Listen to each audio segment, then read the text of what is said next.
Hello बच्चा लोग, स्वागत है आपका आपके अपने चैनल सीवी वाला पर। तो जो आज मैं टॉपिक लेकर आया हूँ वो है C3 साइकिल और केल्विन साइकिल। तो ये जो टॉपिक है बहुत इंपॉर्टेंट है रिगार्डिंग नीट एग्ज़ाम और आपके बोर्ड एग्ज़ाम की। ठीक है, चलिए, बहुत इंपॉर्टेंट है, काफ़ी क्वेश्चन पूछे गए हैं, काफ़ी क्वेश्चन पूछे जाते रहेंगे। ठीक है, तो C3 साइकिल को स्टार्ट करते हैं। C3 cycle is also known as Calvin cycle. तो ये जो C3 साइकिल है इसको और क्या कहा जाता है? केल्विन साइकिल के नाम से भी इसको जाना जाता है। Because this cycle C3 cycle discovered by Melvin Calvin during world war second.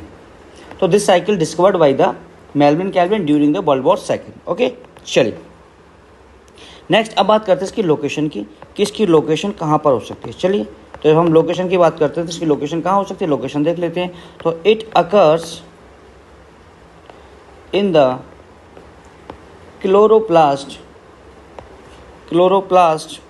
Of mesophyll cell. तो ये जो आपकी साइकिल होती है C3 साइकिल, ये कहाँ पर होती है? क्लोरोप्लास्ट के मीजोफिल सेल में होती है। एंड किस साइड होती है? स्ट्रोमा साइड होती है। तो स्ट्रोमा साइड इसलिए होती है क्योंकि स्ट्रोमा में क्या होती है? डार्क रिएक्शन होती है। और डार्क रिएक्शन में क्या बनता है? फूड बनता है।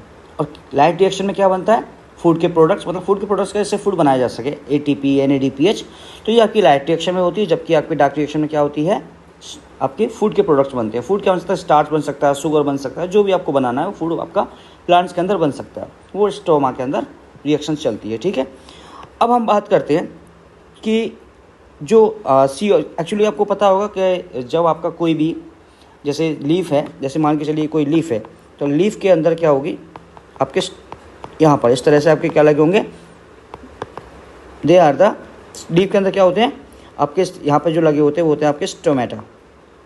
तो स्टोमेटा में आपको पता है स्टोमेटा का फंक्शन क्या होता है? स्टोमेटा का एक तो काम होता है ट्रांसपीरेशन। दूसरा स्टोमेटा का जो फंक्शन होता है वो है एक्सचेंज ऑफ गैसेस। तो एक्सचेंज ऑफ गैसेस का मतलब ये हो गया कि प्लांट्स के अंदर CO2 को लेकर आता है, और ऑक्सीजन को रिलीज करवाता है। ठीक है, तो CO2 को लेकर आता है, तो वही CO2 को एक्सेप्ट करने के लिए कुछ ना कुछ आपकी चीज़ें होंगी वहाँ मौजूद। तो अगर हम बात करते हैं the first CO2 acceptor in the C3 plants, समझना है सही से। The first CO2 acceptor in the C3 plant is RUBP। आपका CO2 आपका एक्सेप्टर होता है सबसे पहले C3 साइकिल के अंदर, जो CO2 को एक्सेप्ट करता है। ठीक है, तो what is the full form of RUBP? Ribulose 1,5 bisphosphate. तो राइबुलोज 1,5 बिसफॉस्फेट कितने कार्बन एटम होता है? 5 कार्बन एटम होता है। तो 5 कार्बन एटम होता है राइबुलोज 1,5 बिसफॉस्फेट। ये CO2 को एक्सेप्ट करता है, और CO2 को एक्सेप्ट करने के बाद क्या करेगा? उसको प्रोडक्ट की फॉर्म में कन्वर्ट करवाएगा। तो जो प्रोडक्ट की फॉर्म में कन्वर्ट करवाता है वो कौन होता है? रोबिस्को एंजाइम है, Rubisco, ribulose biphosphate carboxylase oxygenase. ठीक है, तो जो आपका एंजाइम होता है दैट इज द रोबिस्को, पूरा नाम क्या है? Ribulose biphosphate carboxylase oxygenase. तो बोल सकते हैं the enzyme which convert CO2 into the first stable product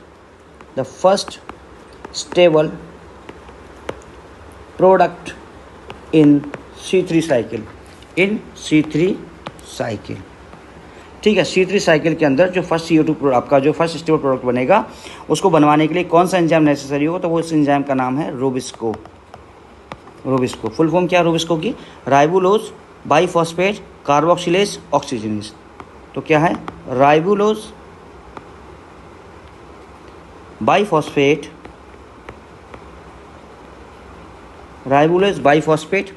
carboxylase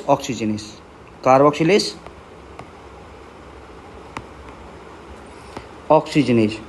देखिए यहाँ पर चीज़ों को समझना पड़ेगा कि जब मैंने यहाँ पर लिखा है कार्बोक्सिलेज ऑक्सीजनेज, तो इसका मतलब क्या हो सकता है? देखिए ये लिखा मैंने कार्बोक्सिलेज ऑक्सीजनेज। तो इस एंजाइम के पास दोनों तरह की प्रॉपर्टी होती है कि CO2 को भी एक्सेप्ट कर सकता है और ऑक्सीजन को भी एक्सेप्ट कर सकता है। जब ये ऑक्सीजन को एक्सेप्ट करेगा तो फोटो रेस्पिरेशन स्टार्ट हो जाएगा।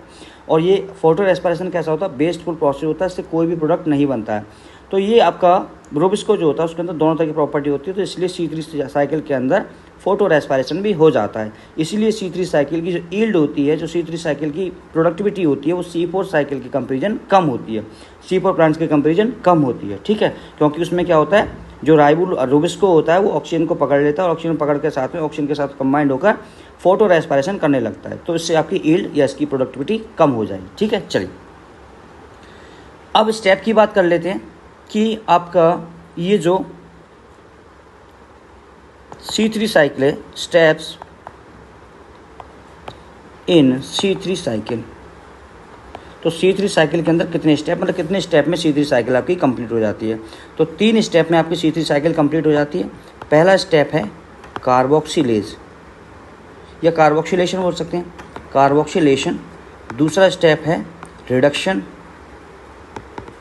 एंड तीसरा स्टेप है इसका रीजनरेशन। तो इसका तीसरा स्टेप है रीजनरेशन। तो पहला स्टेप है इसका कार्बोक्सिलेशन, दूसरा स्टेप है, पहला स्टेप है कार्बोक्सिलेशन, दूसरा स्टेप है इसका रिडक्शन और तीसरा स्टेप है इसका रीजनरेशन। ठीक है, चलिए अब हम इसके बारे में बात करते हैं कि इसकी साइकिल किस तरह से कंप्लीट होगी। चलिए, तो ये आपकी साइकिल है, this is the cycle of the C3 plants. C3 plants के अंदर जो साइकिल चलती है, तो देखिए C3 प्लांट्स के अंदर जो साइकिल चलती है उस साइकिल के बारे में यहाँ पर दिखाया गया। तो सबसे पहले क्या होता है, ये जो आपका CO2 है, ये CO2 आपका कहाँ से आएगा, एटमॉस्फेयर से। तो एटमॉस्फेयर से ये CO2 आएगा और ये CO2 एटमॉस्फेयर से आ रहा होगा तो क्या कर रहा होगा साथ में, जब ये प्लस वाटर के साथ में क्या करेगा, RUBPs को एक्सेप्ट करेगा, RUBPs को एक्सेप्ट करेगा और रोबिस्को की हेल्प से इसमें किसमें बदल देगा, फर्स्ट स्टेबल प्रोडक्ट में। तो फर्स्ट स्टेबल प्रोडक्ट में बदल देगा। और ये जो फर्स्ट स्टेबल प्रोडक्ट है वो क्या है, PGA। तो फर्स्ट स्टेबल प्रोडक्ट के अंदर C3 plants is PGA, phosphoglyceric acid. तो फॉस्फोग्लाइसिडिक एसिड तो क्या बन जाएगा, यहाँ पर एसिड बन जाएगा। ठीक है, अब इसके बाद होगा क्या, फर्स्ट आपका फॉस्फोग्लाइसिडिक एसिड हो गया। अब इसके बाद इसमें होगा क्या, इसमें ये होगा कि ये जो CO2, यहाँ से जो CO2 आया एटमॉस्फेयर से वाटर के साथ मिलकर, इसने RUBP ने इसको क्या किया, एक्सेप्ट किया। RUBP खुद अपने आप में क्या है, 5 कार्बन एटम है। एक कार्बन यहाँ से आ गया CO2 का, तो ये कितना हो गया, 6 कार्बन एटम। 6 कार्बन एटम हो गया। तो इसने रोबिस्को के साथ, रोबिस्को एंजाइम है, इसने क्या करवाया, CO2 का फिक्सेशन करवाया और फर्स्ट स्टेबल प्रोडक्ट बनवा दिया जिसका नाम है PGA। और कितने मॉलिक्यूल बनवाए, 3 × 2 मॉलिक्यूल ऑफ PGA इसने बनवा दिया। ठीक है, अब ये 3 × 2 मॉलिक्यूल ऑफ PGA हो गया। अब इसके बाद क्या होगा, यहाँ पर रिडक्शन होगा। तो ये जो एसिड था, एसिड से अब यहाँ क्या बनेगा, एल्डिहाइड। तो ये आपका एसिड से एल्डिहाइड बनेगा तो रिडक्शन होगा। तो रिडक्शन होते टाइम यहाँ पर 2 ATP का इस्तेमाल होगा। तो कितने ADP बन जाएंगे, 2 ADP प्लस इनऑर्गेनिक फॉस्फेट बन जाएगा। ठीक है, चलिए, और प्लस यहाँ पर 2 NADPH का इस्तेमाल हुआ, क्या बन गया, 2 NADP बन गया। अब यहाँ पर जो ग्लिसरॉल डिहाइड 3 फॉस्फेट है, यहाँ पर क्या बनता है, ग्लिसरॉल 3 फॉस्फेट है, यहाँ पर यह करेगा रिडक्शन करवाएगा किसका, 1 कार्बन का। क्यों, क्योंकि यहाँ से जो 6 कार्बन आ रहे थे, 5 ये वाले 1 ये वाला, 6 कार्बन हो गए थे। तो 6 कार्बन में आपका ये क्या करवाएगा, यहाँ से 1 कार्बन को रिड्यूस करवा देगा, बचे यहाँ पर 5 कार्बन। तो 5 कार्बन को दोबारा से क्या करवाएगा, रीजनरेशन। तो पहला स्टेप यहाँ पर जो था वो है कार्बोक्सिलेशन, C से रिप्रेजेंट कर देता हूँ। दूसरा स्टेप जो यहाँ पर है वो है रिडक्शन, इसको R से रिप्रेजेंट कर देता हूँ। और तीसरा जो स्टेप यहाँ पर होगा फिर वो क्या होगा, रीजनरेशन। तो रीजनरेशन होगा। ठीक है, 5 कार्बन को दोबारा से किसमें जोड़ देगा, RUBP में। तो आपका RUBP कितने कार्बन आइटम था, 5, और फिर से क्या बन गया, 5 कार्बन आइटम बन गया। तो यहाँ पे भी आपका एक ATP इस्तेमाल होता है और एक ADP बन जाता है प्लस इनऑर्गेनिक फॉस्फेट बन जाता है। तो क्वेश्चन जो पूछा, इस तरह से आपकी पूरी साइकिल कंप्लीट हो जाती है। क्वेश्चन जो पूछा जाता है वो पूछा जाता है कि इस C3 साइकिल के अंदर जो आपका प्राइमरी CO2 एक्सेप्टर है वो कौन है। तो प्राइमरी CO2 एक्सेप्टर है RUBP, राइबोलोज 1,5 बाइफॉस्फेट, 5 कार्बन आइटम होता है। दूसरा क्वेश्चन पूछा जाता है कि इसके अंदर जो एंजाइम होगा जो क्या करवाएगा, CO2 को फिक्स करवाएगा, फिक्सेशन ऑफ CO2 करवाएगा और स्टेबल प्रोडक्ट बनवाएगा, वो होता है रोबिस्को। ठीक है, रोबिस्को होता है और इससे क्या बन जाता है, 3 × 2 मॉलिक्यूल ऑफ PGA बन जाएगा। PGA जब इसमें बन जाएगा तो इससे एसिड से क्या होगा, एल्डिहाइड, रिडक्शन होगा। रिडक्शन जब होगा तो इससे 2 ATP और 2 NADP, आपका 2 ATP का यूज होगा, 2 ADP बन जाएगा। 2 NADPH का इस्तेमाल होगा, 2 NADP बन जाएगा और 1 कार्बन रिड्यूस हो जाएगा। यहाँ पर बनना क्या चाहिए था, यहाँ पर बनेगा आपका शुगर बनेगा या आपका कोई स्टार्च का मॉलिक्यूल बनेगा। ठीक है। अब वो बनने के लिए टाइम लगेगा, ठीक है। अभी यहाँ पर एक कार्बन आया और यहाँ पर एक ATP यहाँ पे रेडी आपका हुआ और ADP बना दिया, ठीक है। इस तरह से आपकी साइकिल कंप्लीट हो। नेक्स्ट इस साइकिल में अगर हम देखते हैं कि चलिए इस साइकिल का जो इम्पोर्टेंट पार्ट है वो ये है कि अगर हमने क्या किया, एक कार्बन को रिड्यूस कराया, एक कार्बन को एक बार साइकिल हुई तो एक कार्बन रिड्यूस हुआ। जब एक बार साइकिल हुई एक कार्बन रिड्यूस हुआ तो कितने ATP और कितने NADPH का इस्तेमाल हुआ।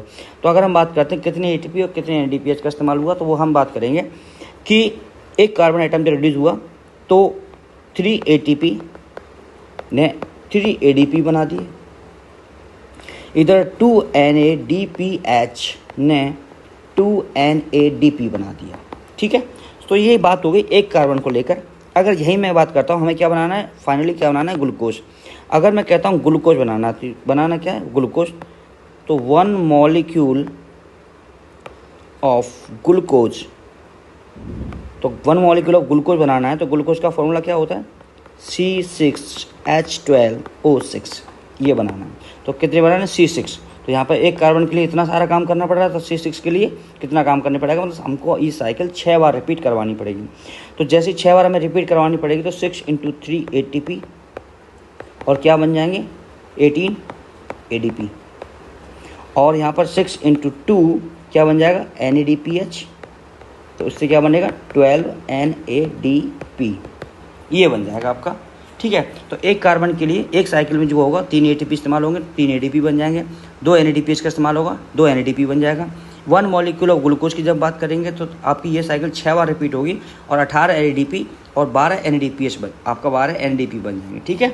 इस तरह से आपकी साइकिल पूरी कंप्लीट हो जाती है। तो this is the cycle of the C3 cycle. I hope कि आप लोगों को समझ में आया होगा। अच्छा लगा हो लाइक करना, शेयर करना, सब्सक्राइब करना। Thank you.